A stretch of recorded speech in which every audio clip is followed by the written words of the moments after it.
यह बात उस समय की है जब मेरी गर्मियों की छुट्टियां चल रही थी। उस समय मैं अपने मामा के गांव छुट्टियां बिताने गया हुआ था।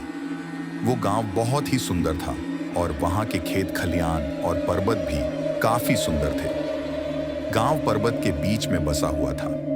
वहां के लोग भी काफी अच्छे थे और मैत्री स्वभाव के थे। दिन में वहां पर काफी गर्मी पड़ती थी, पर रात एकदम ठंडी होती थी।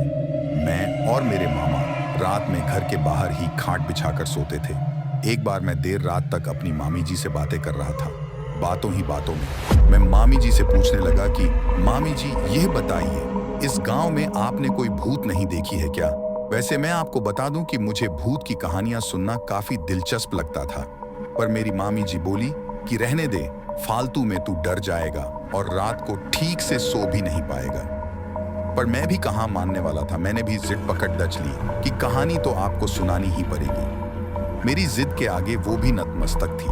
उन्होंने कहा कि इस गांव में बहुत सी भूत प्रेत रहती है, पर किसी को दिखती नहीं है। मैं बीच में ही बोल पड़ा कि जब किसी को वो दिखती नहीं है तो फिर कैसे पता कि वो यहाँ रहती है? मामी जी बोली कि हाँ, किसी ने उन्हें देखा तो नहीं है, पर फिर भी कुछ लोगों ने उन्हें महसूस किया जरूर है। मैं बोला कि क्या आपने उन्हें देखा या महसूस किया है? मामी जी, हाँ शायद। हाँ। मामी जी, आप मुझसे मजाक मत करो। अगर आपने देखा है तो बताओ, मैंने उनसे पूछा। उनका जवाब, नहीं, मुझे उनसे कहानी सुननी थी, पर उन्होंने मुझे कोई कहानी नहीं सुनाई। मैं बाहर जाकर अपनी बिस्तर पर लेट गया। मामा पहले से ही सो चुके थे।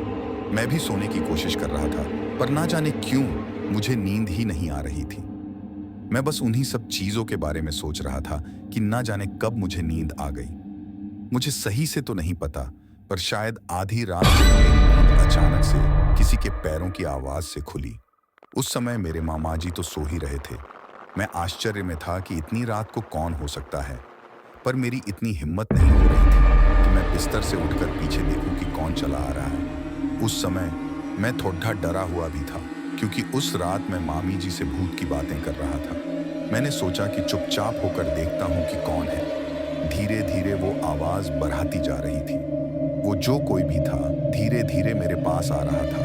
मैंने देखा कि एक बुरी सी महिला थी, जिसने काले रंग की साड़ी पहन रखी थी और वो झुक कर चल रही थी। वो मुझसे अब थोड़ा आगे निकल गई और एक जगह जाकर रुक गई।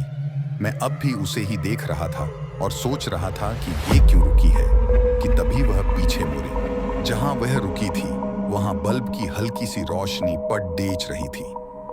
मैंने उसका चेहरा देखा और सच कहूं तो मैं उसका चेहरा देखकर डर गया। उसकी नाक लंबी थी और उसके चेहरे पर अजीब सी डरावनी हंसी थी। उसकी आंखें ऐसी लग रही थीं